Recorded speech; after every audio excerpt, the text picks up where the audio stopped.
it's a real honor for you to come and share this time with us. Thank you very much. Also, I want to thank Justin for the introduction. You know, I met Justin a couple years ago. He was a state rep, and somebody came and told me that, you know, he votes a lot like you do. Sometimes he'll vote all by himself.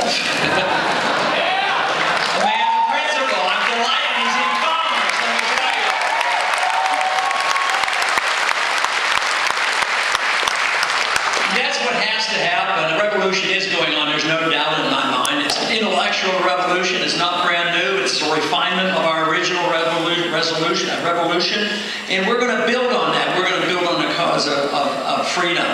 But when this revolution, you know, is totally successful, it will permeate all of society. Just as the liberalism permeated both the Democratic and Republican society, and we all became Keynesians, this movement is going to go to the point where we're going to have a time where we can say we're all Austrian free market economies.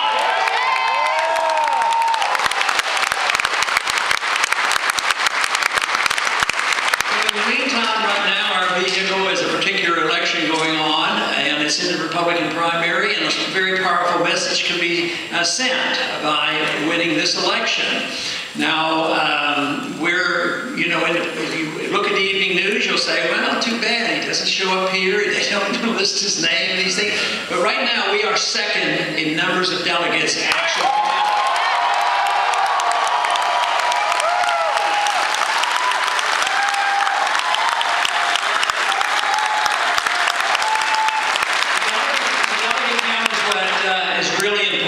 In some states, they're still trying to figure out how to count the popular vote. But our organization is doing the job as necessary and working through the process, which I hope can happen here in Michigan as well. But I'm excited about what's happening because the country has certainly changed. In the last 5 years, I believe it has changed for the better. The number of people now waking up, both young and old, and saying enough is enough, it really shows that the country is way ahead of Washington. Washington is still sound asleep. Now, let me tell you, they don't know you exist out there. But that's our job, and that's why a good showing and winning an election and doing well in these primaries is so important. We need to wake up Washington, D.C., for they're sound asleep, and they need to hear our message loud and clear.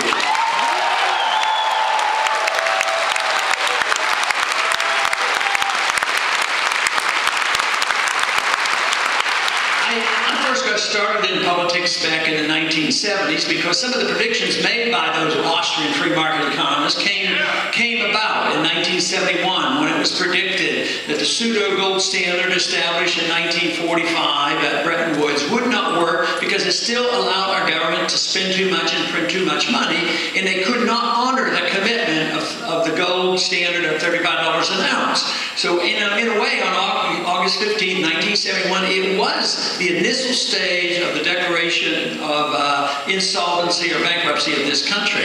Now, we've lingered for a long time, and we have perpetuated and propagated the system we have, but all it has done is perpetuate debt. Now, because the debt has been allowed to build up, and it's not just domestic debt, it's worldwide debt, is we now are in the biggest debt crisis in the history of the world. And it's been perpetuated by the dollar standard, this ability for us to issue the reserve standard of the world and live off that. But economic law is more powerful than governments, and this system will change because they can't stop it.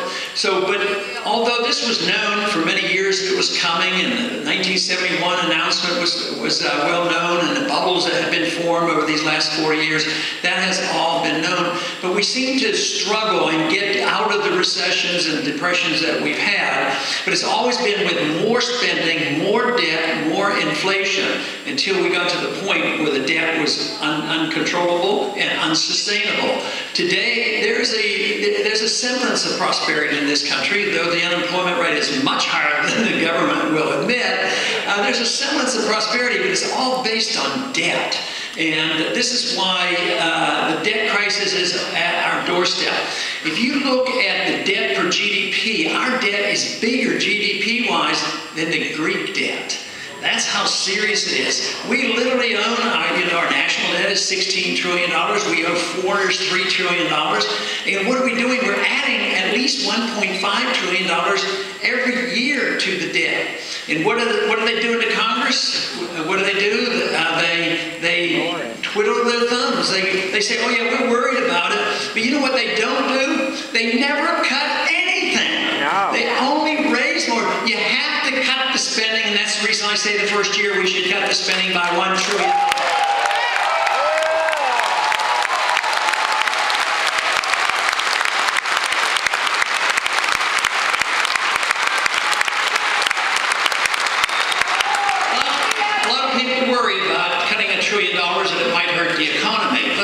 It isn't so much spending the money, who gets to spend the money? If there's $1 trillion floating around being spent, wouldn't it be much better if you got to spend your own money and not the government and the bureaucrats?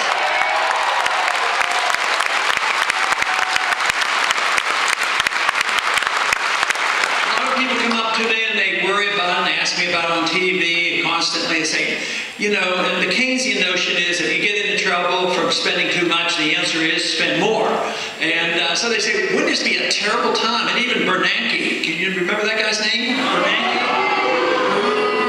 He has been challenging me, not by name of course, but he said these people, whoever they are, maybe somebody in here, these people who say that we have to cut spending in the midst of a recession, this is very, very dangerous. You can't do that. But the question is only who quits the spending. If we get to spend the money instead of the government, that makes all the difference in the world.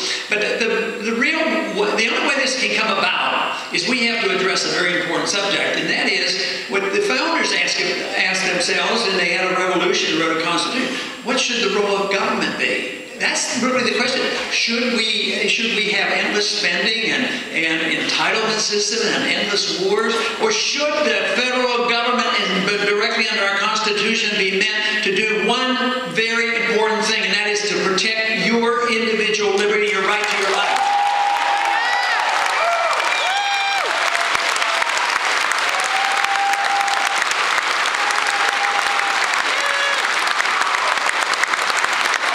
We've drifted a long way from that, and in the last 100 years, I would say we have really slipped dramatically away, and we're at a crisis point now. But something really important has happened approximately 5 years ago when the financial crisis hit. Most Americans woke up to this. Congress, like I say, they're not awake yet. The American people woke up and they know there's something very serious going on. And also, during this period of time, the American people, by a large majority, have now come around to the point of saying these wars that we're fighting in the Middle East and around the world make no sense whatsoever.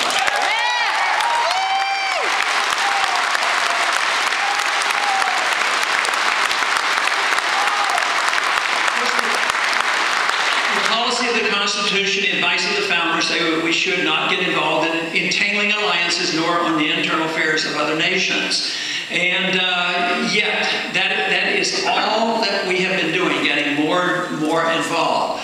But if that is not our role, what should the foreign policy be? It should be a friendship and trade with people. Sure, there's some bad people out there, but when we're a perfect nation and set a perfect example for the world, then maybe we can do some talking. But quite frankly, if we have a perfect nation here, or a much better nation that is prosperous and free and safe and sound money, maybe, just maybe, the other countries would want to follow us, and we wouldn't have to try to force other people to live like we do.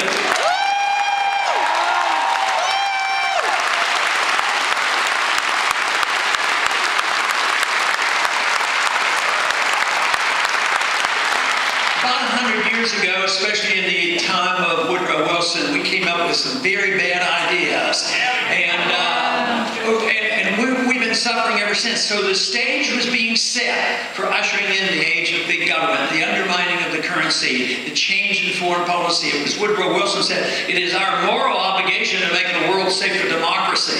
And look how many people have died. I mean, you have this World War I and II and Korea and Vietnam and the Middle East and constant. Nobody can even absolutely know exactly how many countries that we have troops in. It's at least 135, 140. We have 900 bases bases around the world, and we're still building them. So this whole idea that we have to do this is such a dangerous economic idea, because, you know, in the last 10 years, these wars have caused us to accumulate $4 trillion additional debt because of these wars. And quite frankly, I do not feel safer because of it. I feel more in danger because of it.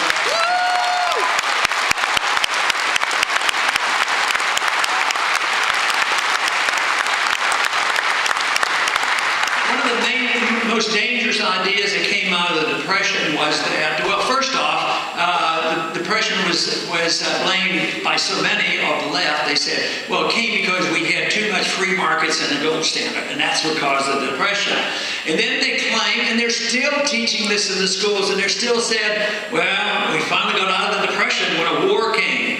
And there's some who actually believe that if you have war, you can get out of a depression. War is never an economic benefit to anybody.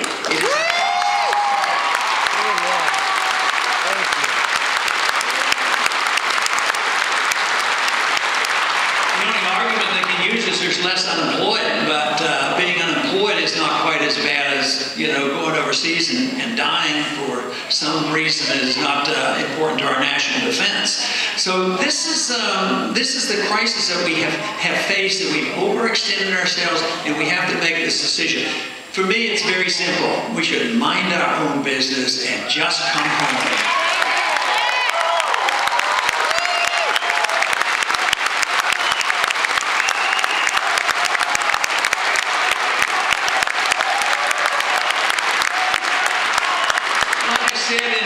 In the debates the other night, I wasn't getting very far with a moral and a constitutional argument.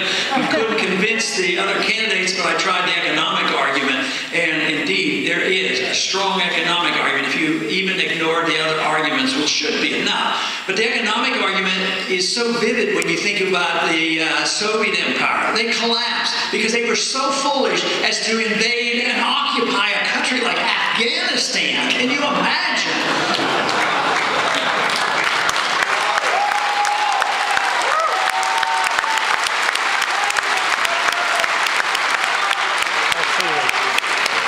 So the cost is a heavy burden, and that's how most empires come down, not by a military conflict. We did not have to fight the Soviets. They had 30,000 nuclear missiles and weapons, and they could have hit us. They had missiles in Cuba. That was in 1962. That was the year I was drafted into the Air Force.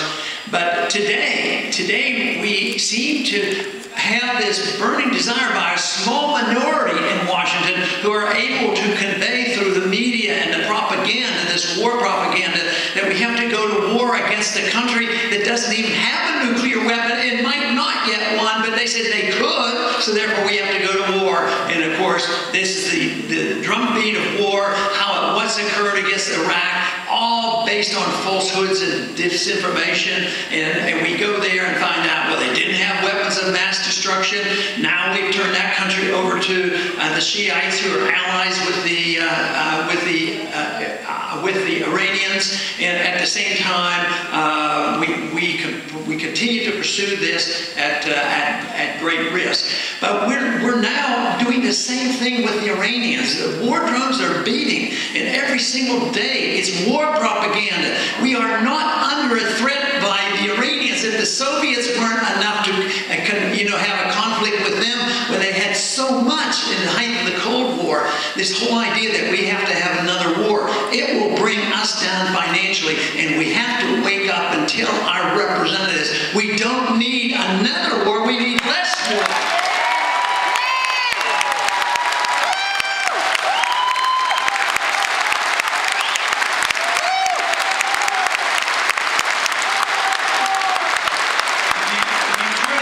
Prosperity, and most people do, I certainly do, and we having trouble with our prosperity now. We have a recession.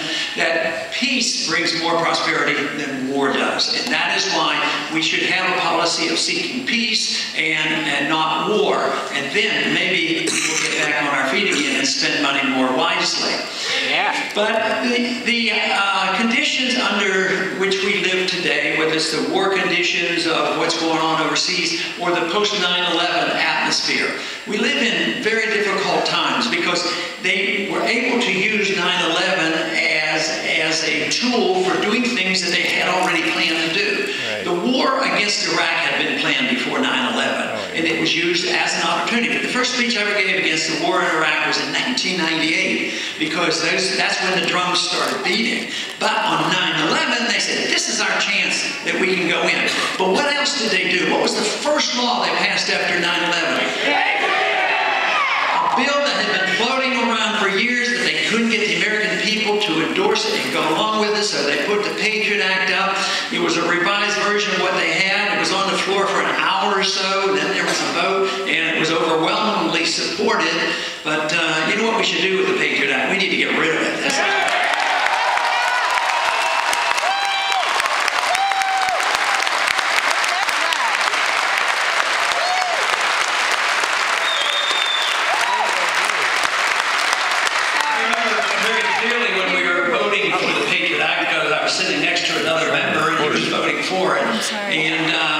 I said, why are you voting for this? I said, you haven't had a chance to read it. He said, oh, I know. I said, there's going to be some really bad stuff in here. He said, well, I know that. And I said, well, why are you voting for it? He says, how can I vote against the Patriot Act under conditions of post 9/11? He says, how would I explain it to my people back home? I said, I don't know, but I believe that's your job, to go home and tell them why you're voting.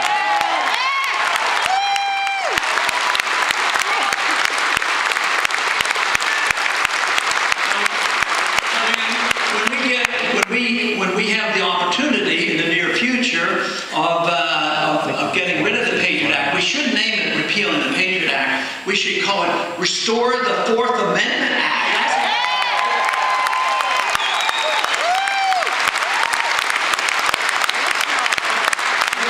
The atmosphere has certainly changed with no need to go to a judge or a proper method to get a search warrant.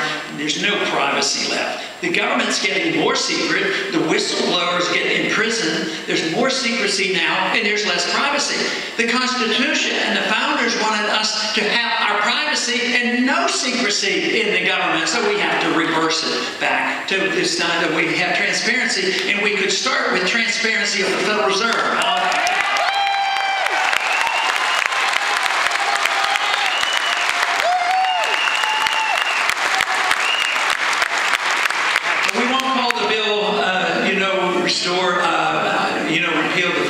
Repeal the Patriot Act, we'll call it Restore the Fourth Amendment. People will get the message then. But the atmosphere is not good. War times, there's more abuse of civil liberties, but now we're told we're in perpetual war forever, any place in the country. It's a war against potential terrorism, and they can't define terrorism. Terrorism is still defined in the dictionary, in our code, and international code, as a criminal act. But now we have drones all over the world. We bomb any spot that we want, and then we wonder why we have enemies around us wanting to do us harm. We invade their countries. We occupy their countries. There's a lot of collateral damage, and people die. And then they wonder why they might be annoyed. And then I imagine a few of you heard the response at one of the debates when I suggested, why don't we think about foreign policy with a golden rule attached to it?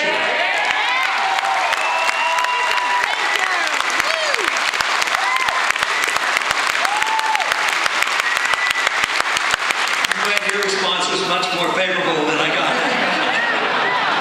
So why shouldn't we look at it that way? Why should we do anything to another country that we would be furious that they did to us? And the other thing is, though, when we go and set the stage for another war, and we put on sanctions on a country like Iran, you know what it does? It solidifies support for their dictator. There are a lot of dissenters in Iran that like to change it. But there's a nationalistic spirit which is natural to a country, just as we came together on 9/11. We think the outsiders are coming in, we're going to come together. and we continue to do that. Just think of the sanctions on Cuba. For 40, 50 years, the sanctions have been on Cuba. The Castros are still there. You know, I think it's time to start talking to the Cubans and trading with them and selling them.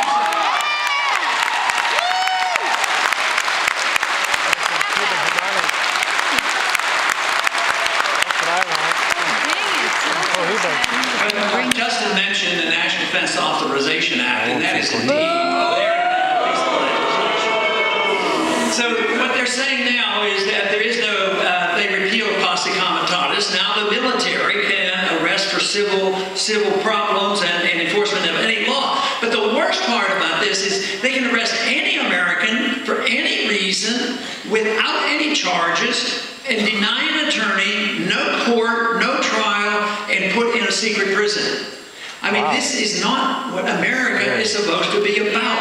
And I cannot see how we can survive this country if that doesn't get out on the table. Just think, how many times have you heard it? There's 22 debates. How many times did it come up? It was barely a mention when I brought it up, but no challenge on civil liberties or this abuse of liberties by our executive branch. So this is a major problem for us.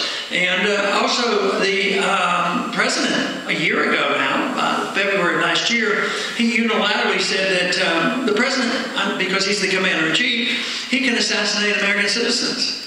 I mean, where did this come? You know, in the National Defense Authorization Act, they use the term associated forces. These are the people that are associated with problems. That makes it a legitimate target. So you might say, oh, well, that's okay. That means just if you're a really bad guy or you're dealing with a bunch of criminals, then you're an associated force.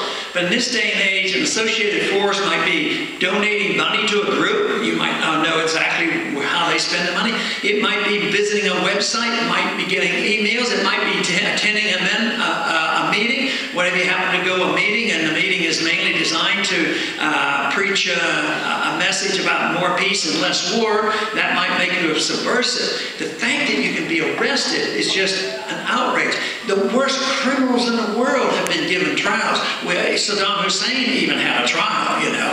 Adolf Eichmann got a trial. Nazi war criminals got a trial. Timothy McVeigh got a trial. But now to assume that without charges even made that we can do this is a very serious infraction about what we're supposed to be all about. But there are other things that have been challenging to our civil liberties too. And it's another war that is more of a domestic war, but it's a vicious war too on our liberties. Of course, by many, endorsed by many for good intentions, but it's been 40 years now that they've been fighting this modern day war on drugs. It doesn't work. We ought to give up on that and quit spending money.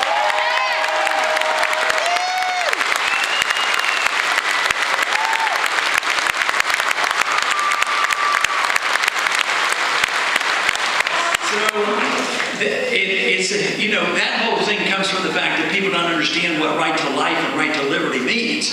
People say, you know, that, we do have freedom of religion to make our own very important decisions about our religious and spiritual values, and we're still allowed to read some controversial books. You can go to the library and read about communism and very, very dangerous religious and political philosophies that literally led to killing of millions of people, but we're allowed to do that. But one thing that you're not allowed to do is put into your body at will whatever you want to. You have to ask the government what you can do. They're even to the point where you're not even allowed to drink raw milk unless the federal government tells you how to drink raw milk. So this represents the fact that they do not have the same understanding of liberty as you and I would have. That it's your life. Yes, you might abuse it. You should suffer the consequences if you don't take good care of yourself. That's what it's saying.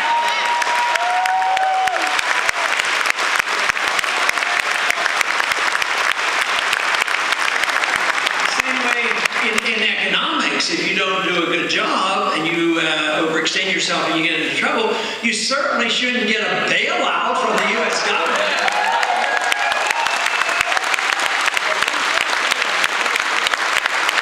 The worst part about the monetary system that encourages a lot of people to make a lot of money that is not market-oriented, rich people are fine with me. The richer the better if they've done a good job in delivering to the consumer. consumer a good product, and we made them rich because we liked their product, and they didn't commit any fraud, and they didn't get any benefits from the taxpayer. Yes, they get voted rich because we buy their products.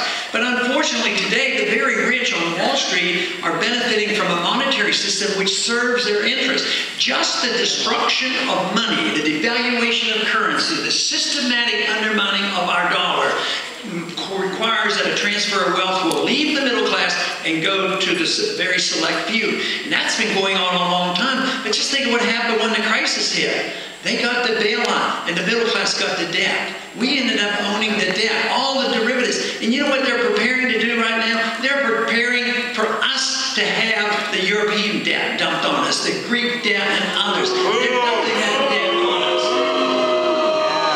And, of course, done in secret. I'm doing my very best. I will have a much better opportunity as president to root out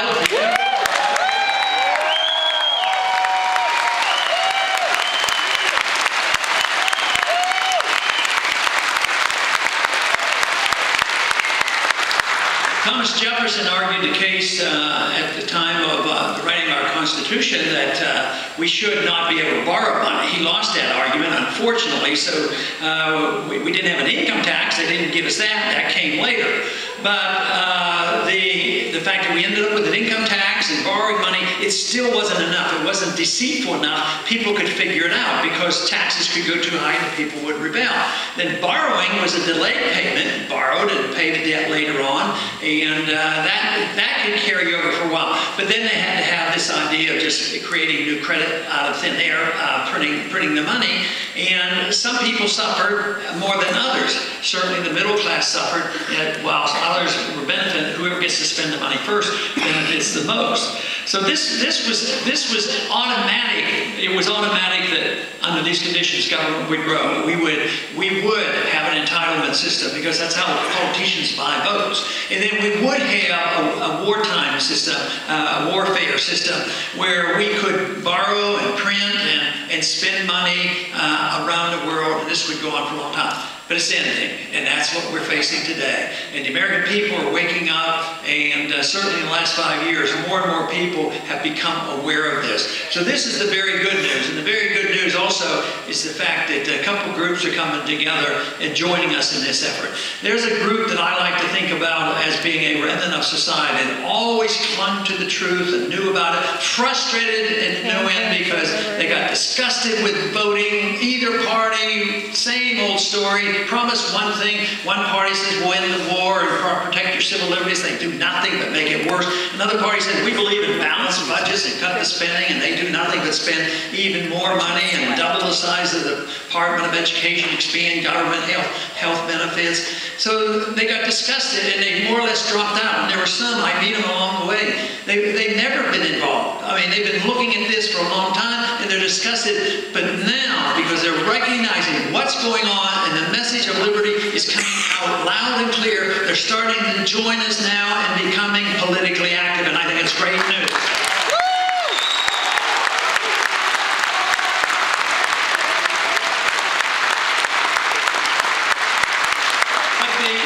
But the other group that's really energized and coming out, and that is the next generation, the young generation today, love the message of liberty, and they are coming out and they are supporting it.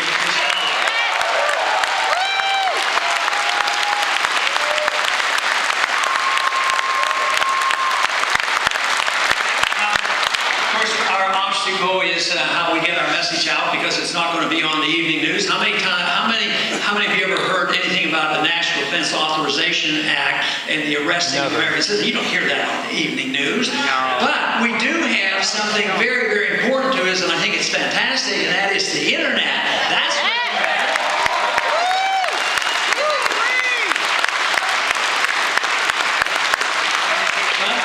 what did they try to do? They had a bill out to stop online Piracy Act, and this was an attack on the internet. But guess what? Because you heard about it and got upset about it, many who had signed on and were co-sponsors, they took their name off, and those bills were removed both from the House floor and the Senate floor.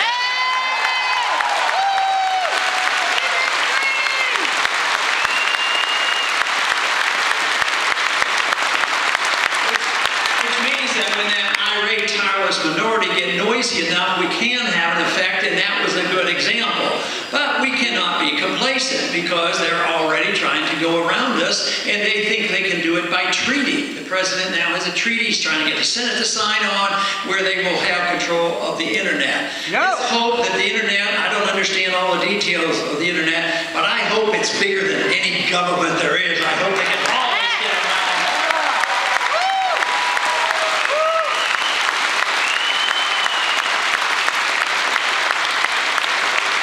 The cause of liberty is a relatively new idea, and I think young people are attracted to new ideas. But a lot of people will accuse me, and I'm sure you've been accused of saying, oh, you believe in the gold standard, and you believe in laissez-faire capitalism, private properties, and this sort of thing. And they would say, you're just going back to the 19th century or so. But you know what? You know what is really old? And that is tyranny. And that's what we have.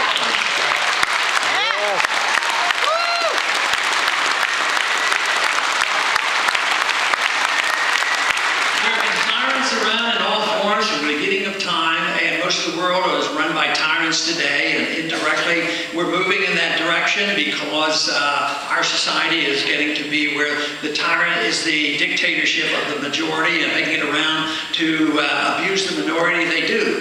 So this has been here for a long time, but we've had this experiment, and there was great success. It was imperfect, but we still had the freest and the most prosperous country ever, the largest middle class. And from my viewpoint, it looked to me